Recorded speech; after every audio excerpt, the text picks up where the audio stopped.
Hey everybody! I'm Yvonne Williams with Back to Earth Creations, and in this video I would like to show y'all how to make your very own skull mask out of thermoplastics. What we're going to be using here is Thermoplastic, but it's very similar to Warbler. There'll be links to all the tools and materials down in the video description below, and let's get started. Bye! Okay, so here I have probably the most important part of this piece, and that is a skull mold.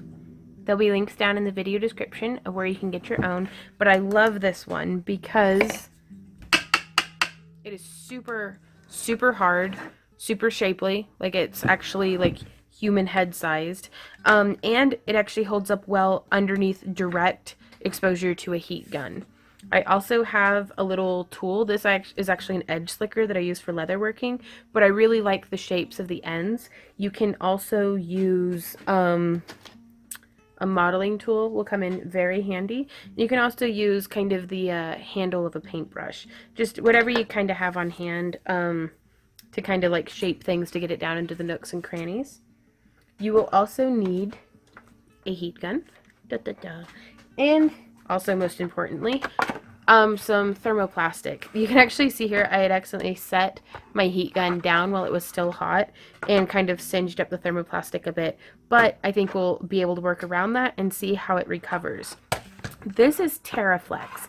It's composed very similarly to Warbler. I was making strips with it, so it's got little lines on it, but it's just wood pulp suspended in a nice like plasticky, I don't know, something science, but it's really good. I like it because I teach at a Tandy Leather in Springfield, Missouri periodically, and I'm able to get this stuff for a really good price from there. But again, I'll have links down in the video description where you can buy your own. And we will also need some scissors. I use my heavy-duty leather shears for cutting through this stuff. And so to make the mask that we're making here, it has a really nice kind of, and you can see this one's already been painted and everything, but I want it to come back kind of, to this crown of the head, because this one that I did only comes forward a little bit. And so I'm not sure which one I want to emulate more, but that's definitely something to keep in mind. Do you want it to have more of the skull cap, or do you want to have it be much, this uses obviously less Warbler, but I really like it coming far back like this for attaching horns.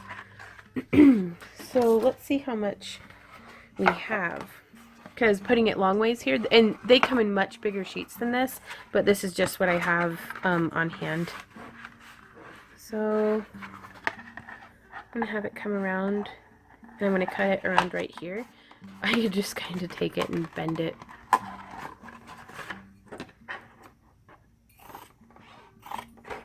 Just doing a rough bend to give me a line to kind of guide myself against.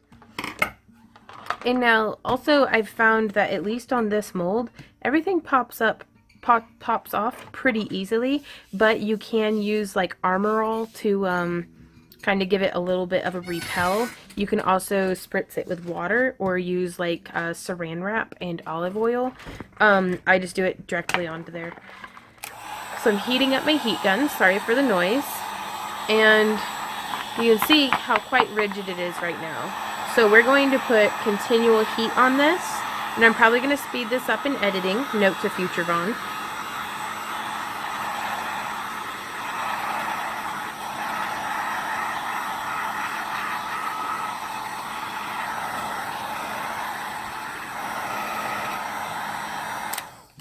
Okay, so set your heat gun somewhere where it's not going to ruin everything. And now I'm going to take this, and keep in mind it is quite warm. And I'm just going to, and it looks like it's going to be a shallow forehead. That's just what we're working with. And I'm just going to take this and I'm going to start shaping and stretching it down. Don't worry about these little wrinkles, we'll be able to work those out. I'm just getting very rough shape going.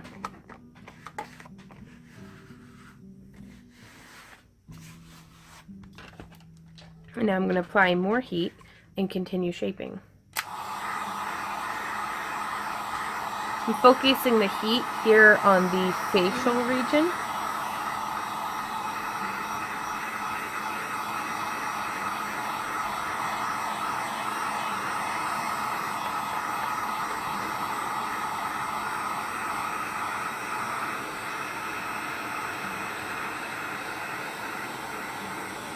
As well as on the sides, just to help it all kind of relax evenly.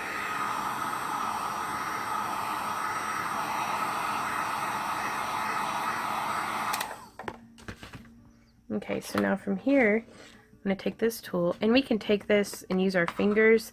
Please keep in mind this is quite warm.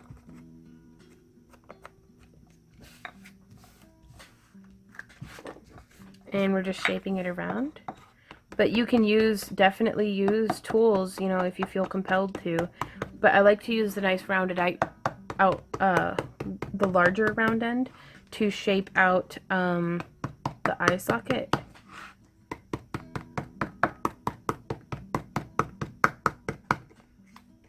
Now also what's happening here is I'm going to go ahead and heat this up and start applying it over the mouth. But it turns out I really don't need quite this much. It actually looks like I can use this little bit of a scrap that had been from another mask where I used too much. I could totally take this and just heat it up and lay it across there and get what we need to get. So I'm going to do that.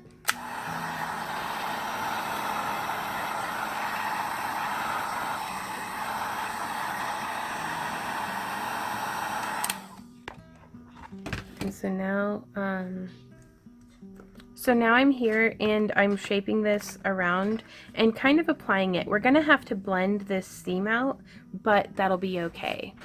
So you can kind of see, yeah, we're just kind of piecing the pieces together. And so I'm going to focus my heat on those areas.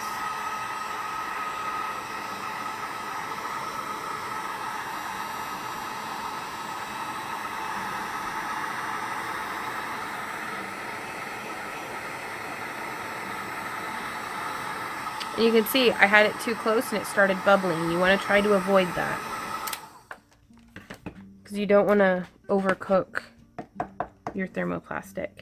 And so from here we can actually just take the rounded end and kind of smush and texture out. This is an excellent time to use one of these modeling spoons, or an actual spoon, just whatever you have on hand. But I just like something that has a nice round end that we can like blend with.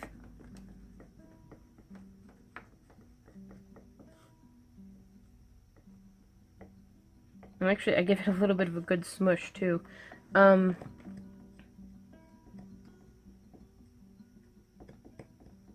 Just the better we can blend that line, or the more we can blend it, the better, rather.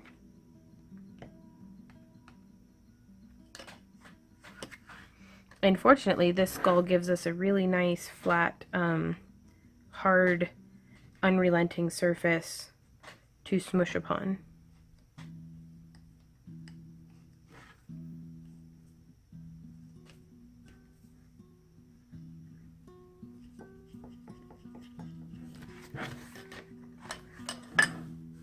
And so you can see that seam is still just too visible for my taste.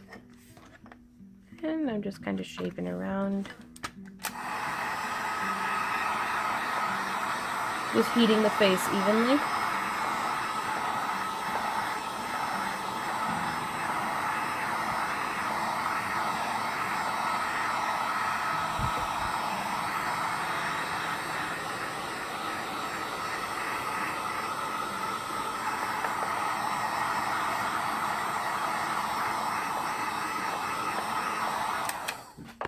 And so now you can kind of take this and just push this into the nose. Push these guys down.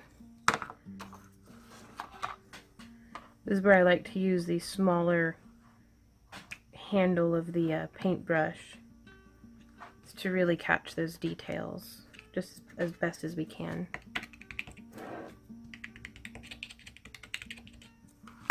And I'm actually going to try to accomplish it tearing here on the inside, because that'll come in kind of important later on.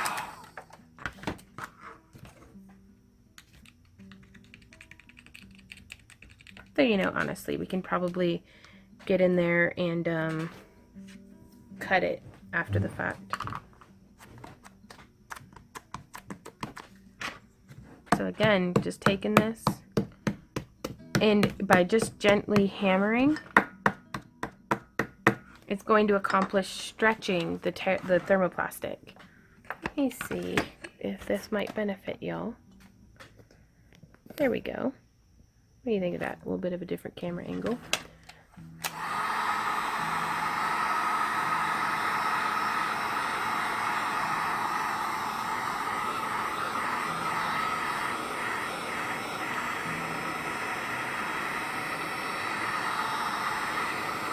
And you can almost see it kind of start to sweat.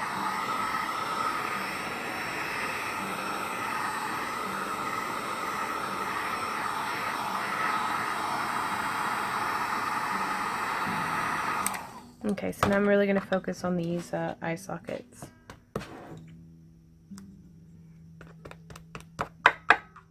Okay, so I accomplished tearing. So now we can get in there, and while it's still quite warm, just stretch it. And I'm actually filling in the eye socket. Just lining the inside of the walls of it. And while I'm over here, I'm going to go ahead and just start kind of gently working down into this side. Again, by gently and firmly, I say encouraging, but because you don't want to be forcing it, you really want to just kind of encourage that behavior to come over and into that area. But over here, we are not trying to punch through. You can also do a little bit of heavy petting with your thumb onto the surface just to get it to kind of drag and blend out.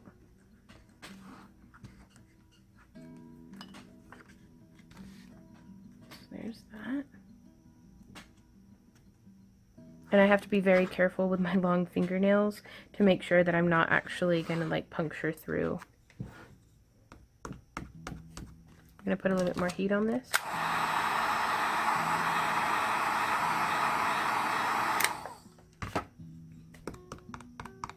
There we go, tearing through nicely.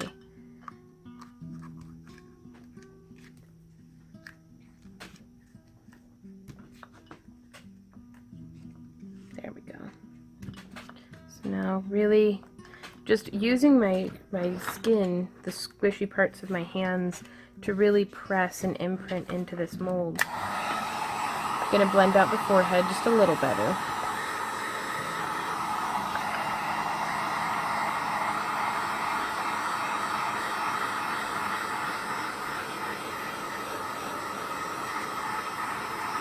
You can actually see where the heat is going because of the light. I think that's kind of cool. I'm trying to do this in as much real time as I can to give you guys just a very accurate idea of how this is all going down.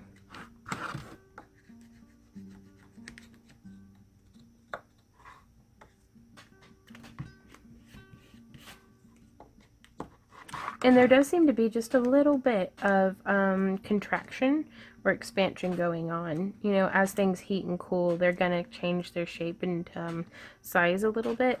And that's where I'm getting this weird line around in there.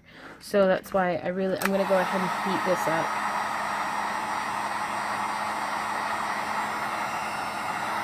Until it fully relaxes.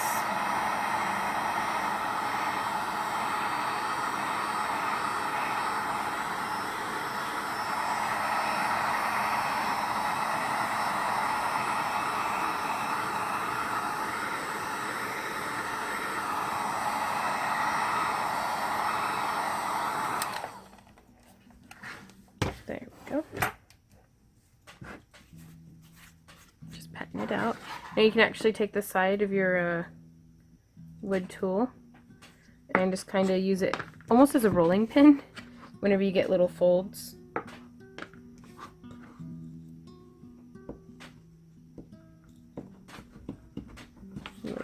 us to roll that out. There we go.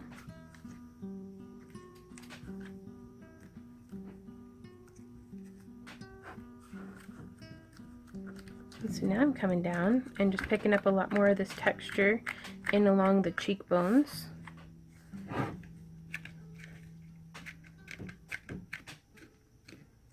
And you don't have to tuck it up all the way underneath, because you can see on these guys over here, I actually end up cutting into that cheekbone some. So it doesn't have to go all the way up and in. Heating right here to take on more of the teeth detail. There we go.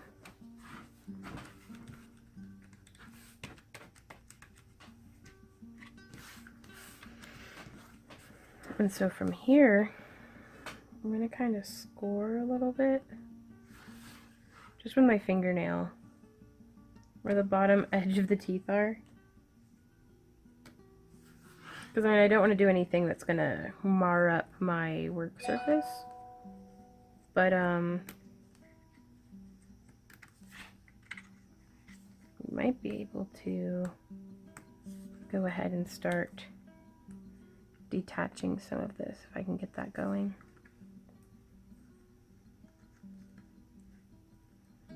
And no, it's still quite attached, but that does give me a cut line that I can cut against.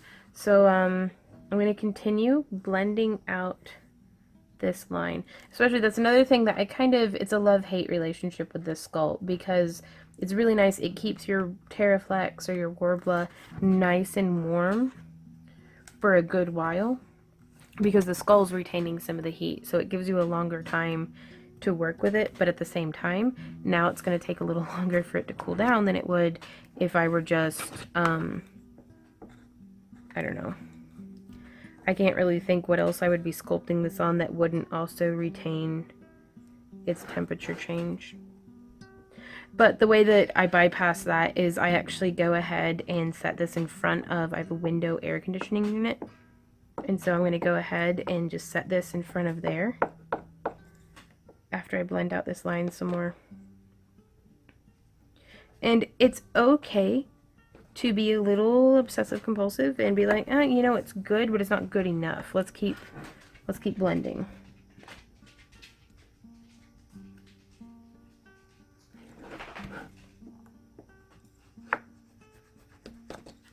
So here we are, just blending our little hearts away.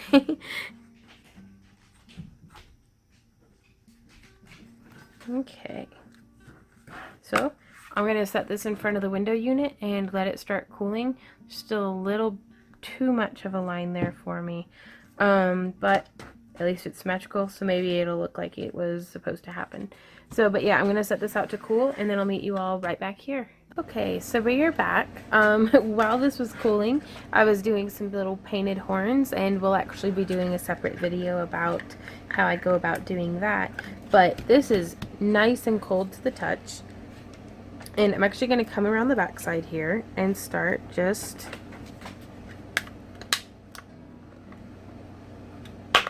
popping. You can hear the sound it makes as it separates.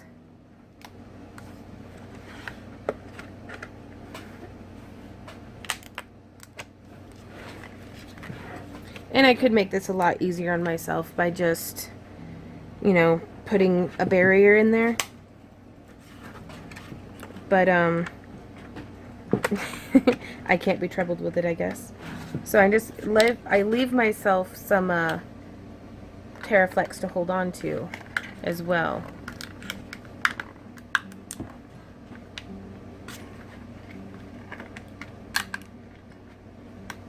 I'm just kind of coming up and around, lifting off the pieces.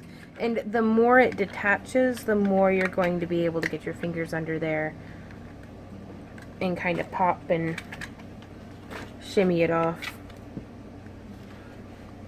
You can also, the head's going to stay much colder than the Terraflex, so I'm using the heat of my hands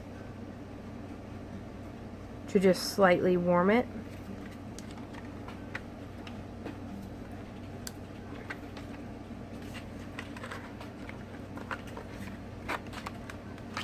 and that's going to let us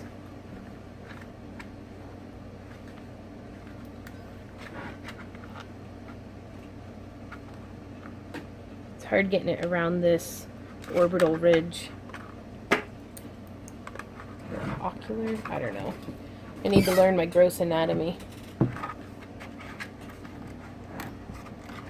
So if anything, take this as a lesson to go ahead and just use some saran wrap and olive oil. There it goes. Pops right off.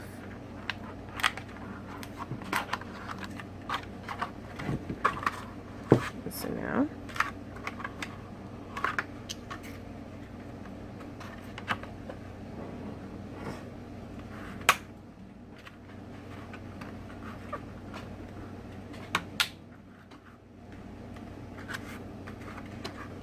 and I bet if I just hit it with a touch of heat, sorry, I got tangled up on the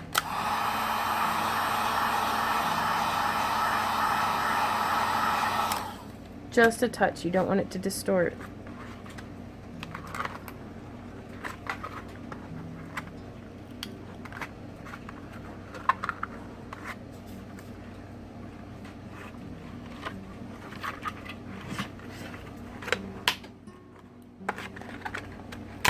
And there we are.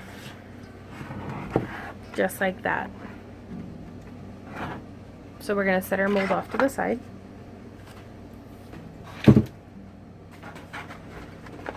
I'm going to use my scissors to come up and just cut, boop, right down the middle there. And I'm going to use this mask as a template as to where I'm going to cut around on the sides. If I can find a pencil, that would be preferable. You can also kind of just do this number. If you can't find a pencil, just dry brush it.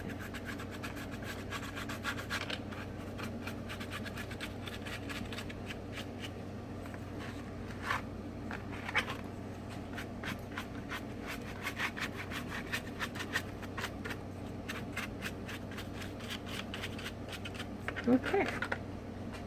So now you can see us just, oops, a really nice just little outline.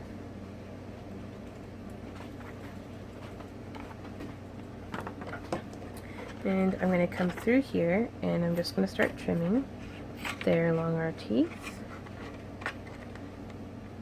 And I'm giving myself a wee bitty bit of a seam allowance because, I'll show you, we want to give ourselves a nice finished edge.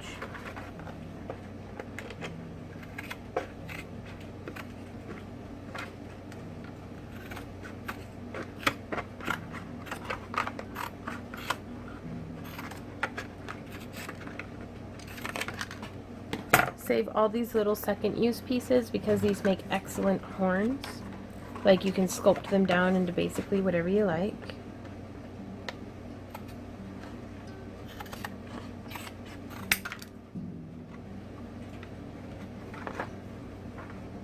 And not all of your skulls have to be the same. You can do them however, you know, you feel inspired to. So this one, I'm just going to come around. How did it go on this one? Okay. There we go. So I'm going to set these off to the side. And now we can begin finishing our edges. So I'm going to turn on my heat and I'm just going to go along the top edge.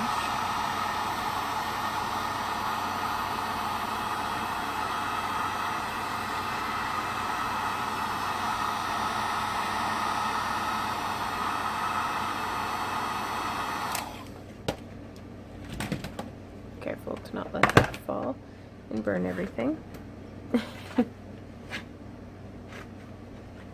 And now that hasn't really given us, I'm going to have to hit it with a lot more heat than that.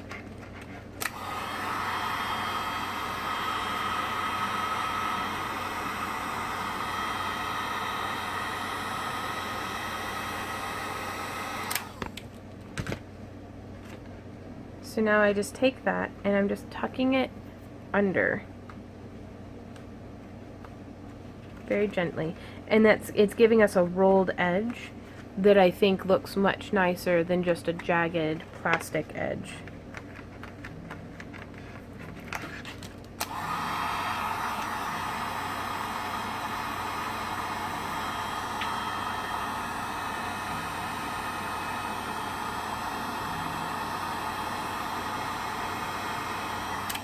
So that's something, a thicker edge will give it the illusion of being a much thicker material, because you don't want people to know that your skulls are only a millimeter thick.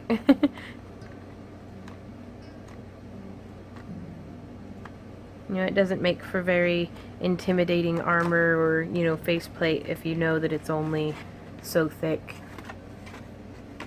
But I just think that gives it just a really nice effect.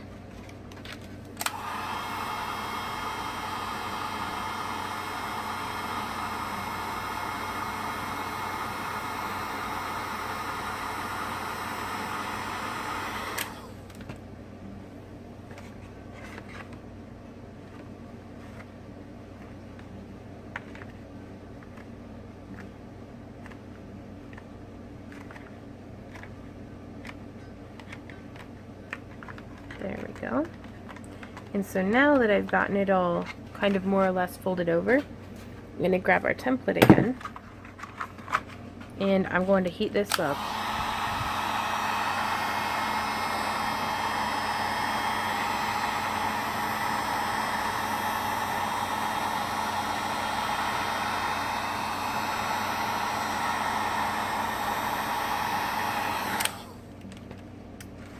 So now I'm going to come through and I'm going to set this on our mold. And I'm going to use our little sculpting tool to kind of flatten it out a little bit more. Not perfectly, but just a touch.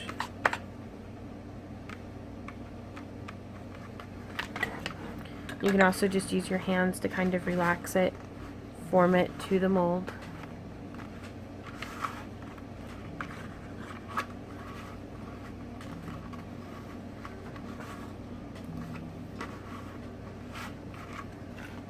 So now, step back off to the side. I'm going to come through and I'm going to do that same thing on the cheekbones.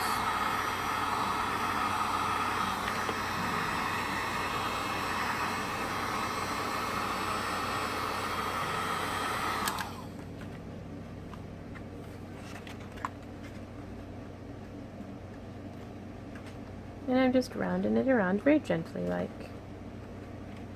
Now once we get here to the actual little cheekbones though,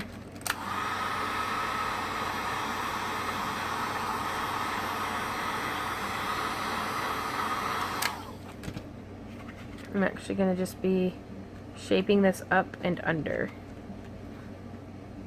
Just like that.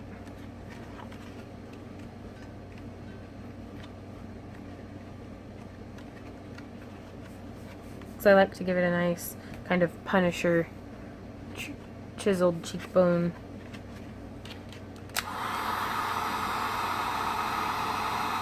Getting it on the other side.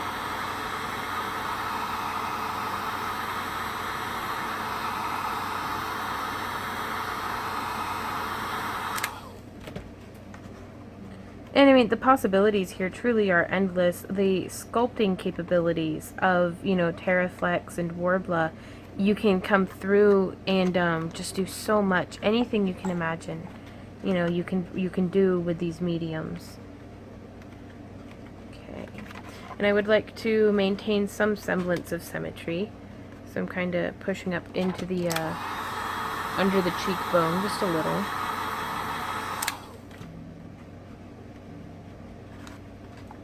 Keep that nice and symmetrical. And so now what we're going to be doing from here, because we still have the problem of these eye sockets, and don't take a craft knife and cut it out cleanly. What we're going to do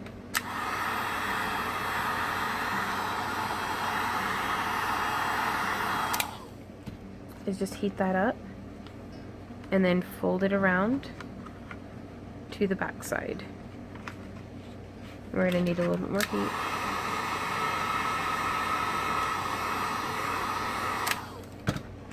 And you can really just scope it out from the front too.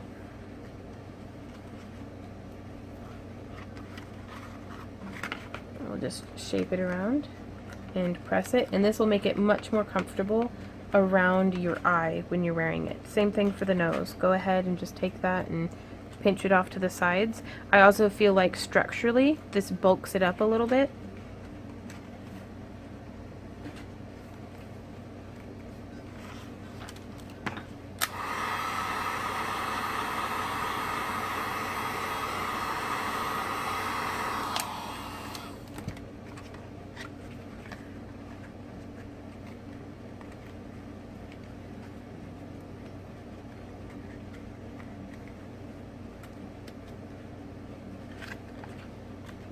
And just kind of shaping it around, and use your artistic discretion. You can make these however fantastical or realistic, or however as you like.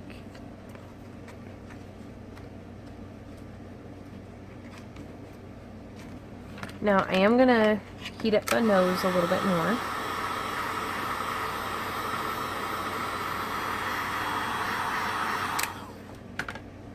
Because we have that bone still, so to wear this as a mask, it's going to come in really handy to have that just out of the way. But if you're planning on doing something else with it, you can go ahead and leave it, I'm sure. Okay, opportunity to, while it's still a little warm, put it back onto our mold and just kind of shape it out.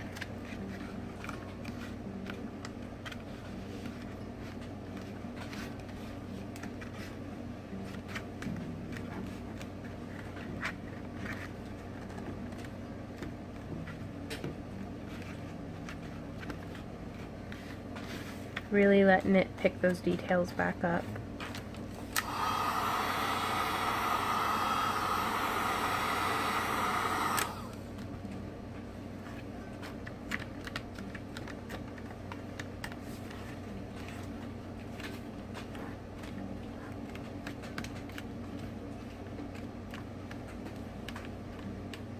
Okay. And so now, with it still on, I'm going to heat up the head again a little bit. Just because that's bowing out way more than what I want it to.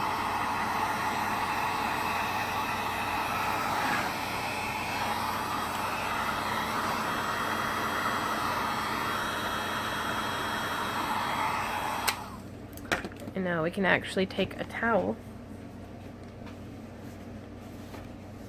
and press and hold it in place.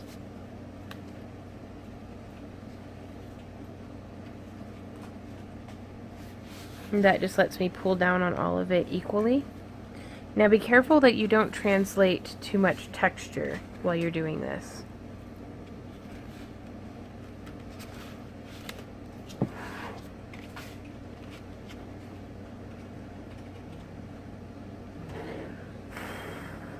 Letting it cool down.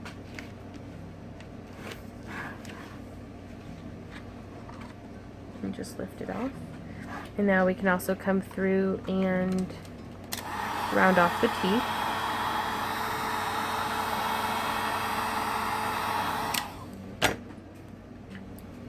Set old Bob aside.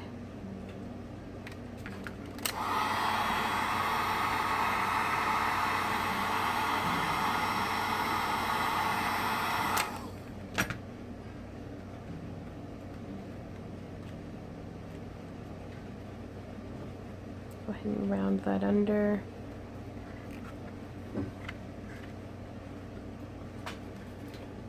Bring Bob back one more time. Heat those teeth up. And so now that they've been rounded, you can go ahead and press it in. But then also I'm going to take this little modeling spoon tool and I'm just going to kind of find all the details and exaggerate them accordingly.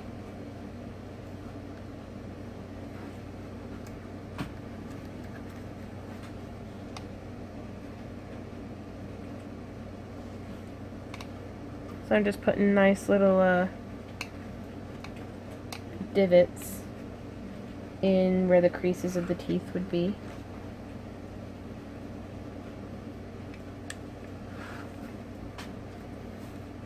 Maybe, you know, deepening that space in between them. Because the more detail that we fine-tune at this point, the more we're going to be able to bring out with dry brushing whenever we decide to go through, if we decide to go through in paint.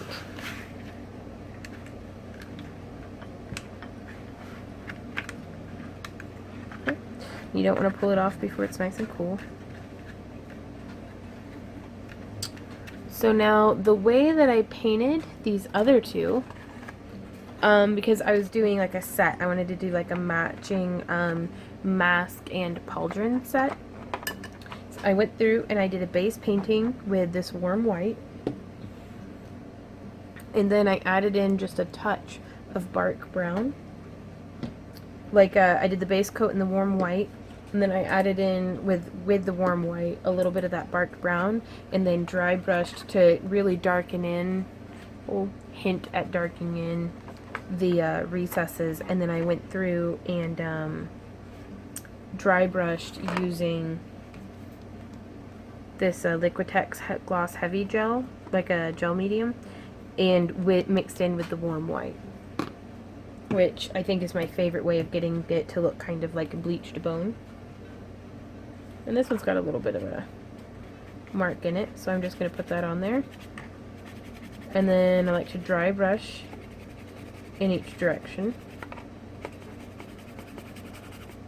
because if you dry brush just in one direction, then you're going to get brush strokes. But if you kind of mix it around and really buff it in, I think you'll be pleased with your results. And so to get this nice toothy effect, we would take it and just kind of brush side to side. And that's going to bring out the high points on our teeth. Just like that.